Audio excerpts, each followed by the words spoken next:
बस मुराद बस, तुमने बहुत कह दिया और मैंने बहुत सुन लिया। और अगर अब बात इज्जत पर आ ही गई है तो कान खोलकर सुन लो तुम सब लोग। मैं अपनी बेइज्जती करने की इजाजत किसी को भी नहीं दूंगी, ख्वाह वो तुम्हारा बाप ही क्यों ना हो। समझे तुम? तो आपको किसने परमिट दे दिया सबकी बेइज्जती करने का? शायद इसी वजह से आप इंसानों को इंसान ही नहीं समझती। हाँ तो इसमें क्या गलत है? जिसका जैसा मुंह उसको वैसे ही थप्पड़ पड़ेंगे मुझसे। बस कर दो सादिया बेगम। तुम्हें क्या वाकई एहसास नहीं कि तुम्हारी बेटी किस हालत में? बजाय उसकी जिंदगी की दुआएं मांगने के तुम्हें अपनी पड़ी हुई। किसको समझाने में लगे हैं आप अबू? कहाँ वक्त पर बात कर रहे हैं? आपको पता है ये नहीं समझेंगे। अगर उन्हें समझना होता तो आज हम इस हाल में होता ही ना। कैसा हाल? पता नहीं जैसे कोई कयामत ही टूट गई हो। तुम बाप बेटे के तो सदमे ही खत्म नहीं होते। ये कयामत ही तो है। इस घर की दोनों बेटियां अपनी जिंदगी का मुश्किल तरीन वक्त गुजार रही हैं। और क्या कयामत होती है? बस बाबा, बस। एक कयामत हम पर पहले नाजिल हो चुकी है, दूसरी कयामत को आवाज मत दें।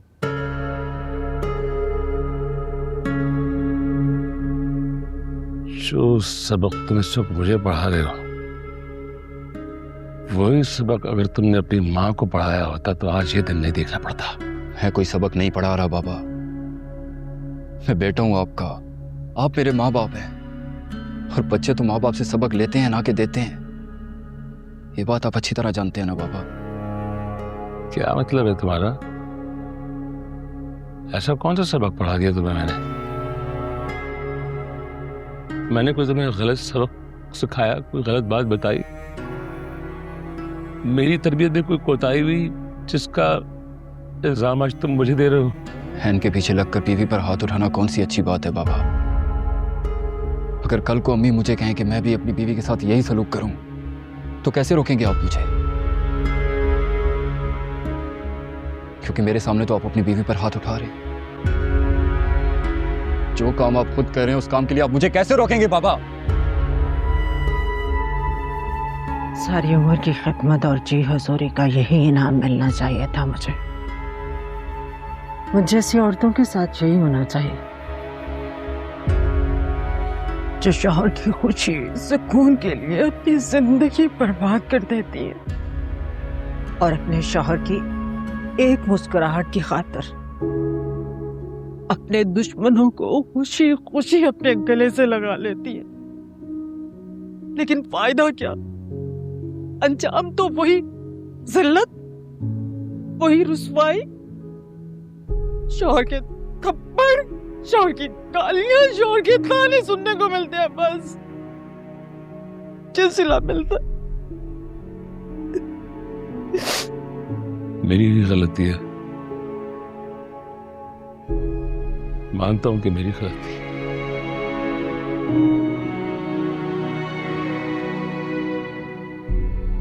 अपनी बहन से बेपनाह मोहब्बत जो करता हूं मैं,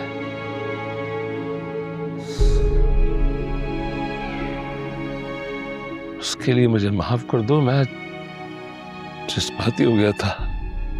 ऐसे जज्बात का क्या फायदा हमाद साहब, जिसमें आकर इंसान अच्छे बुरे की तमीज भूल जाए? क्या फायदा ऐसे जज्बात का? तो तुम क्या कहना चाहती हो कि मैं जो कर रहा हूं वो गलत कर रहा हूं? बात सही या गलत की नहीं हो रही है बाबा, बात असूल की हो रही है। मुझ पर क्या गुजर रही है अंदाजा भी है आपको? अपना बच्चा खोया है मैंने, मेरी बीवी मौत और जिंदगी से लड़ रही है, मेरी मां पर हाथ उठाया जा रहा है, और आप सबकी इस जंग में सबसे ज्यादा तकलीफ मुझे हो रही है बाबा। मेरा क्या कसूर है बाबा? मैंने क्या बिगाड़ा है आप लोगों का यार? इस सब के बावजूद भी मैं आप लोगों को संभाल रहा हूं, मुझे कौन संभालेगा?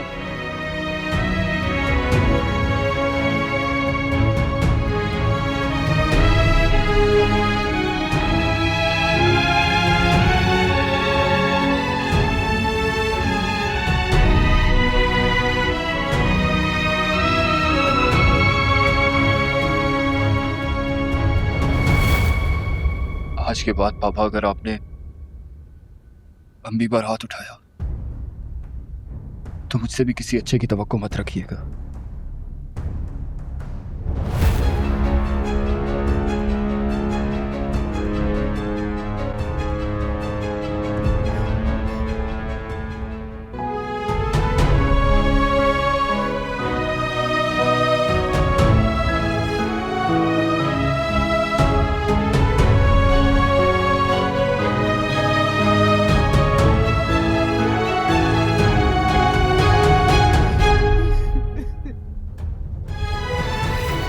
माफ कर दो मुझे।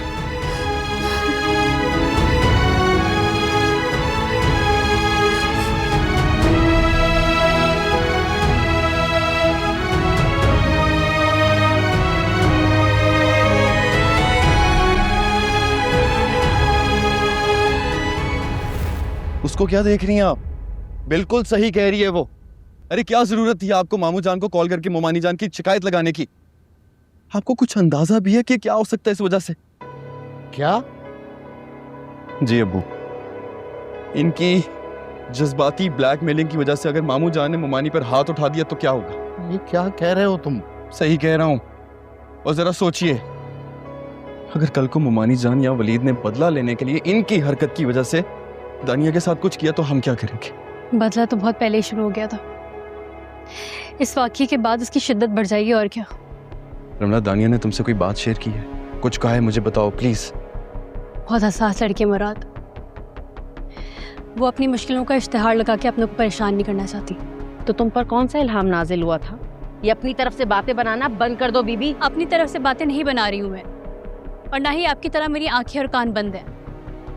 अल्लाह के फजल से इतनी सेंस है मुझे कि दूसरे का एटीट्यूड देख के उसकी फीलिंग्स जज कर सकती। तुमसे मैंने पहले भी कहा था और अब मैं दोबारा कह रही हूँ, ये अपनी फीलिंग्स और जजमेंट ना सिर्फ मुराद की हद तक महदूद रखो, जिसने तुम्हें हमारे सर पर लाकर मुसल्लत कर दिया है। और तुम बस कर दें अम्मी, खुदा का वास्ता है बस कर दें। अरे एक वक्त में कितने महाज खोलेंगी आप? बस कर दें प्लीज। ये बस नहीं करेगी बेटा, ये हम सब की बस करा देगी, मगर खुद बस नहीं करेगी।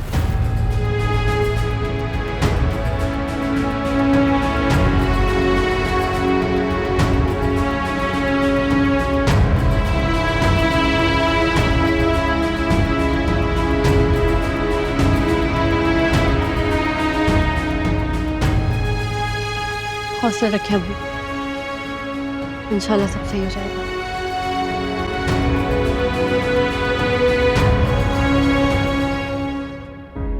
यार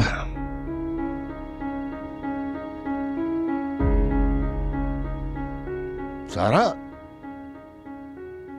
ए, क्या बात है? खैरियत है? यहाँ क्यों बैठी हुई इस वक्त? तबीयत तो ठीक है तुम्हारी? मैं तुमसे बात कर रहा हूँ, पूछ रहा हूँ खैरियत है सब?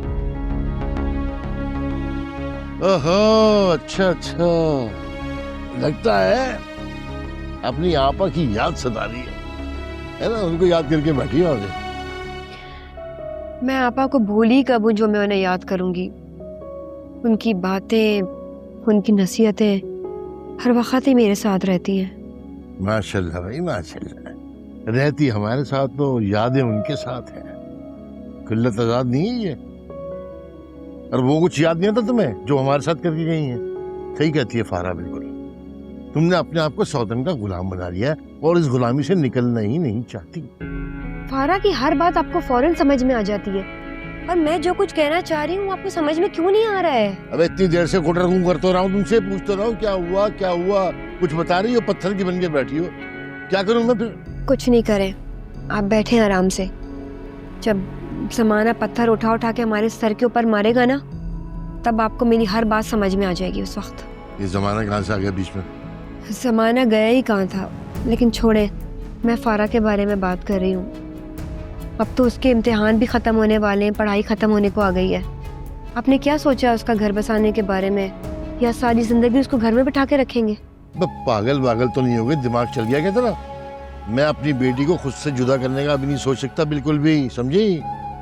और ना ही मुझे शौक है कि मैं अपनी बेटी के घर बसाने के लिए लोगों का घर भर दूं। अपना घर खाली कर दूं? ये आप क्या कह रहे हैं बिलाल जी? अबे वही कुछ जो तुझे समझ में नहीं आ रहा। इकलौती बेटी है मेरी, क्या जल्दी पड़ी है मुझे उसकी शादी करने की? आ गई कुछ सोचा उसकी शादी के बारे में? अभी बहुत छोटी है वो, समझी तुम?